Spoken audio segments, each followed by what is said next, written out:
இயேசு கிறிஸ்துவின் இடையிலேற்று என்ற நாமத்தில் இந்த காலை நேரத்தில் உங்கள் அனைவரையும் வாழ்த்துகிறேன். ஆண்டவர் உங்கள் அனைவரையும் ஆசீர்வதித்து வழிநடத்துவாராக. இலவசம் என்ற பெயரில் மக்கள் ஏமாற்றப்படுகிறதை நாம் பார்த்திருக்கிறோம். ஒன்றெடுத்தால் ஒன்று இலவசம் என்று சொல்லி 2 பொருட்களுக்கான பணத்தை கொடுத்து ஒன்றை இலவசமாய் பெற்றுக் கொள்வதை போன்று ஒரு ஏமாற்றத்தை அடைகிற அனுபவங்களை நாம் பெற்றிருக்கிறோம். அதே போன்று 2 வருடத்தில் இரட்டிப்பான பணம் தருகிறேன் என்று ஏமாற்றுகிறவர்களை பார்த்திருக்கிறோம்.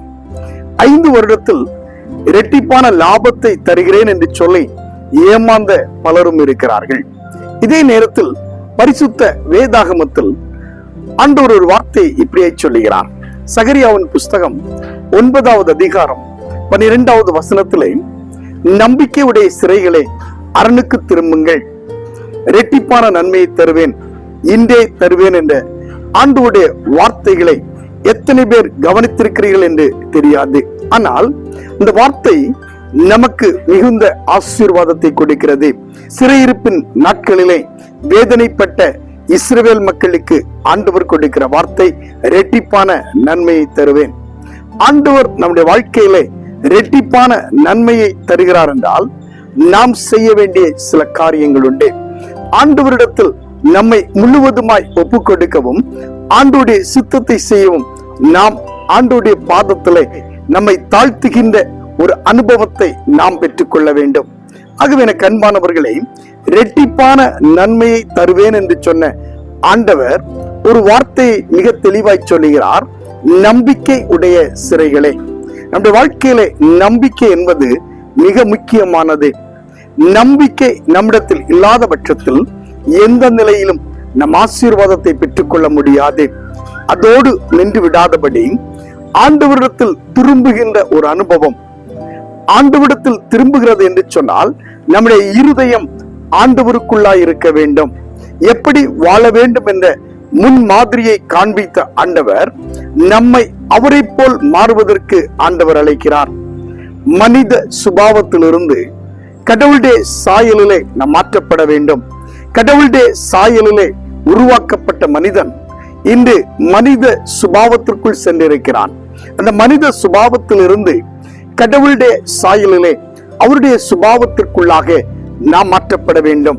ஆகவே நாம் திரும்புகின்ற அனுபவம், நம்முடைய உள்ளம் ஆண்டவருக்குள்ளாய் மாறுகின்ற ஒரு அனுபவம், அவரை போல நடக்கிற ஒரு அனுபவம். நம்பிக்கை என்பது செயலிலே வெளிப்பட வேண்டும். நம்முடைய இருதயம் கிறிஸ்துவுக்குள்ளாய் இருக்கின்ற பொழுது கிறிஸ்துவை போல் நாம் செயல்பட முடியும். ஆகவே இந்த நாளிலே நம்முடைய இருதயம் ஆண்டவரை போல மாறுவது மட்டுமல்ல, அவருடைய விருப்பத்தையும் நிறைவேற்றுவதற்கு நம்மை ஒப்பு கொடுக்க வேண்டும். ஒரு முறை ஒரு தாயார் தன்னுடைய மகளை பார்த்து, நீ பெரியவள் ஆன பின்பு எப்படி இருக்க போகிறாய், உன்னுடைய எதிர்கால லட்சியம் என்ன என்று கேட்டாள்.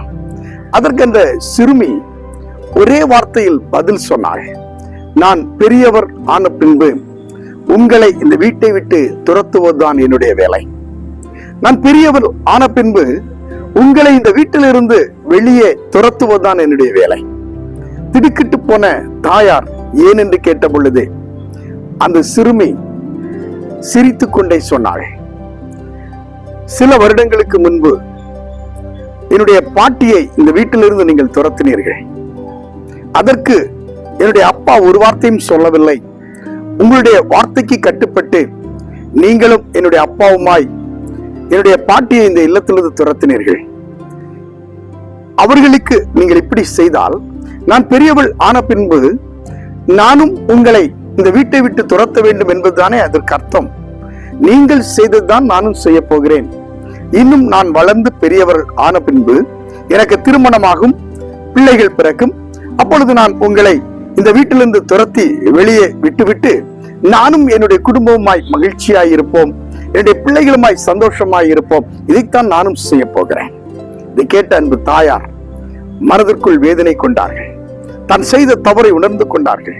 தன்னுடைய கணவரை அழைத்து உடனடியாக உங்களுடைய அம்மாவை இந்த வீட்டுக்கு அழைத்து வாருங்கள் என்று சொல்லி ஒரே வார்த்தையில முடித்து விட்டார்கள். எனக்கு அன்பானவர்களே, நாம் செய்கிற காரியங்களை நம்முடைய பிள்ளைகள் கவனித்துக் கொண்டிருக்கிறார்கள். நம்முடைய வாழ்க்கையில நாம் எதை செய்கிறோமோ அதை நம்முடைய பிள்ளைகள் கவனித்துக் கொண்டே இருக்கிறார்கள்.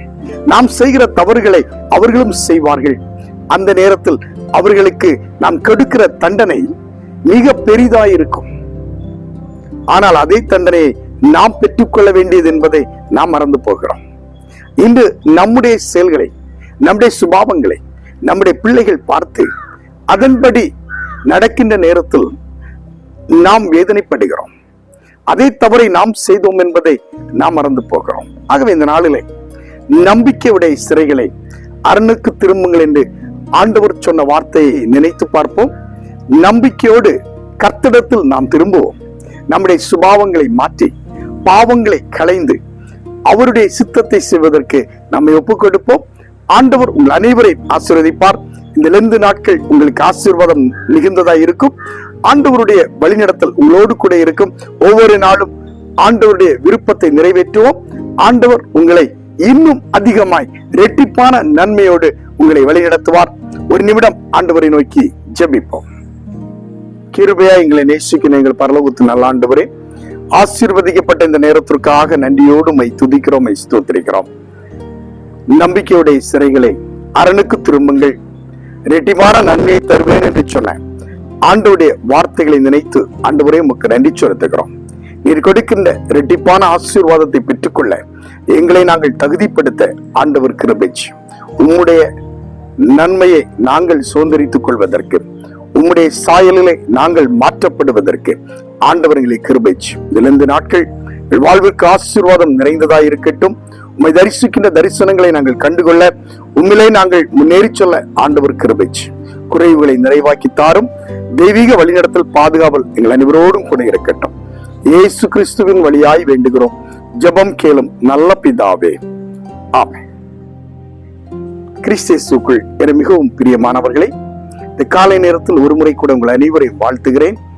ஆண்டவர் நம்முடைய வாழ்விலே ஆசீர்வாதங்களையும் நன்மைகளையும் தருகிறவர்.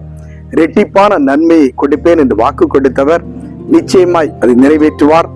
அதை பெற்றுக்கொள்ளுகின்ற அனுபவம் சுபாவம் நம்முடைய கரத்தில் தான் இருக்கிறது. நாம் ஆண்டவரிடத்தில் திரும்புகின்ற பொழுது ஆண்டவர் நமக்கான ஆசீர்வாதங்களையும் நன்மைகளையும் தருவார். இந்த நன்மைகளை பெற்றுக் கொள்வதற்கு கர்த்தரிடத்தில் திரும்புவோம். ஆண்டவர் உங்கள் அனைவரையும் ஆசீர்வதிப்பார். மீண்டும் அடுத்த காணொளியில் உங்களை சந்திக்கிறேன். அதுவரையிலும் ஆண்டவருடைய வழிநடத்தல் பாதுகாவல் உங்கள் அனைவரோடும் கூட இருக்கும். நன்றி.